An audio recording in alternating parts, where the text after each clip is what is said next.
Hi everyone, my name is Teresa Louise and welcome to my channel. Today I wanted to talk to you guys about this seam ripper and how to use one.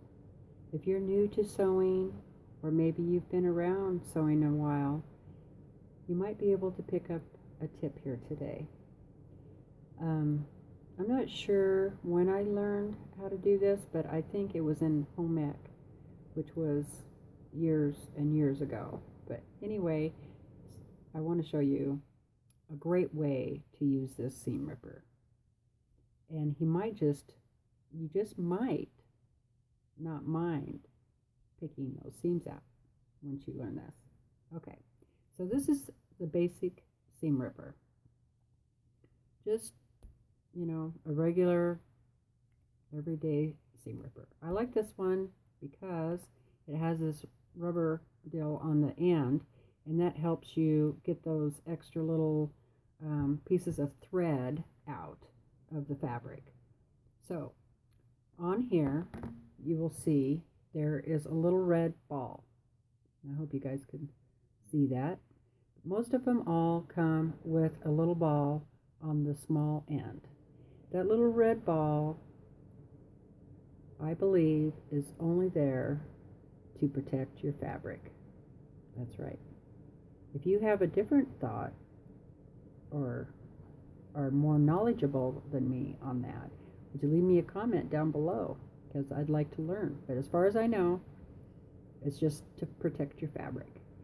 Then this point, we all know, is what you use to pick those little seams out, all the little threads. Okay, so I'm going to turn the camera, and I have to apologize. My camera situation really isn't the best, but I'm going to try and do my best here, and hopefully it starts getting better as time goes on. But for now, this is what I have to work with, just my little cell phone. Okay, so I have to put my glasses on. I'm going to turn you so you can see the fabric, I hope.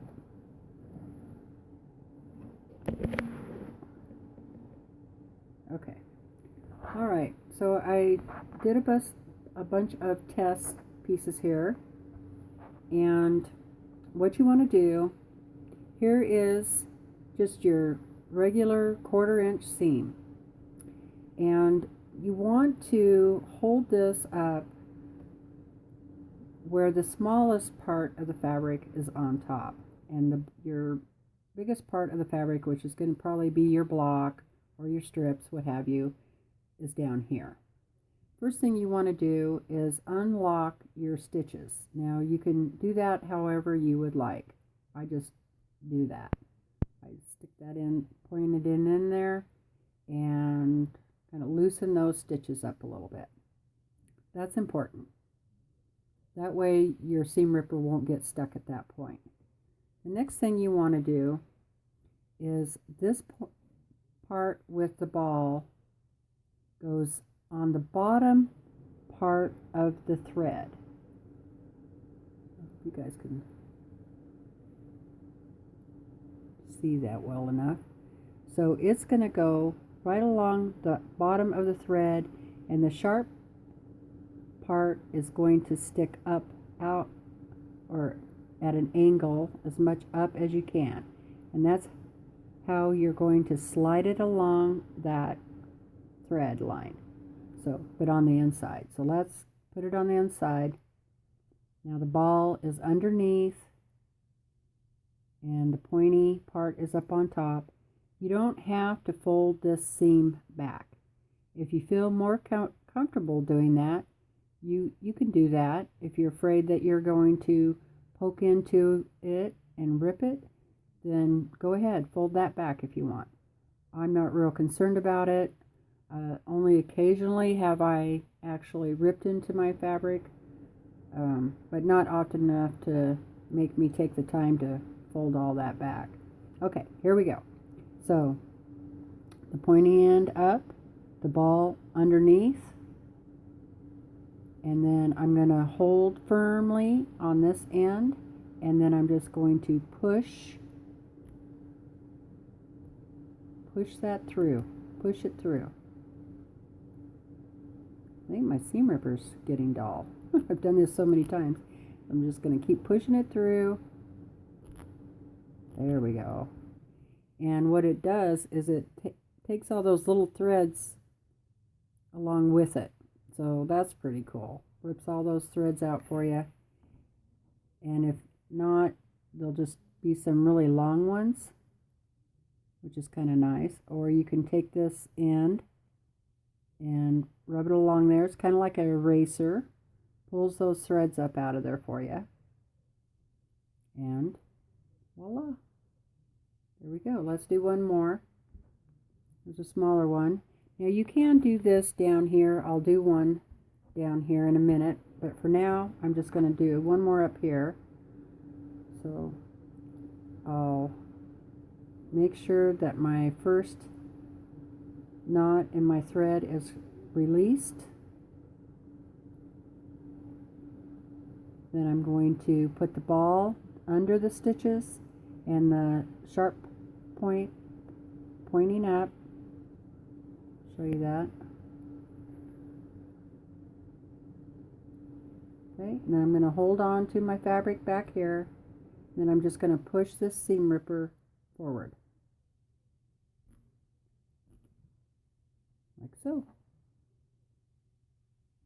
And you notice that both times I did not cut into my fabric.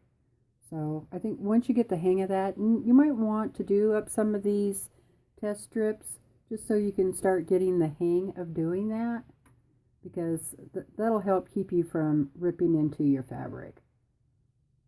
Okay. All right, so you can also do it on a flat surface. Same thing though, you want to release that first knot. Then I'm going to hold it down here. Same thing, the ball end is going to be on the underside of the thread and the pointy is going to be on top. And I'm just going to hold this and then run it through. There we go. Or maybe you have a longer one. Let's do this longer one.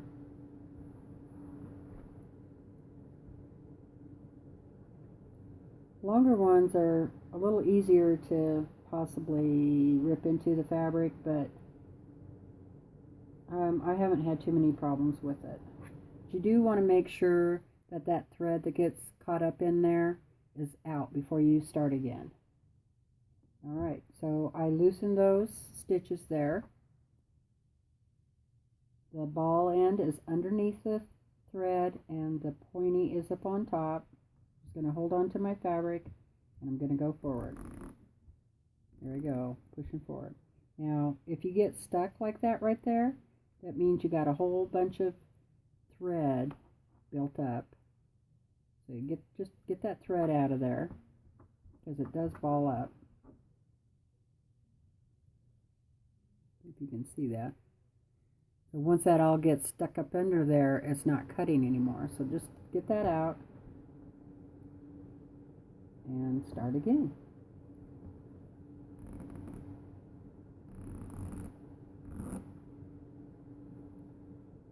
You can really go quite a ways. So how much faster is that, right? That's a lot faster than sitting there and picking them one out at a time. So anyway, there you go. I hope that this video helps you, and let me know what you think down in the comments. I'd love to hear from you. And while you're here, why don't you go ahead and give me a thumbs up and subscribe to my channel. Love to have new members, and I'd love hearing from you, so leave me a comment, okay? You guys have a great day, and get out there and make something. If you mess up, use your seam ripper and fix her. All right. Have a good day. Bye.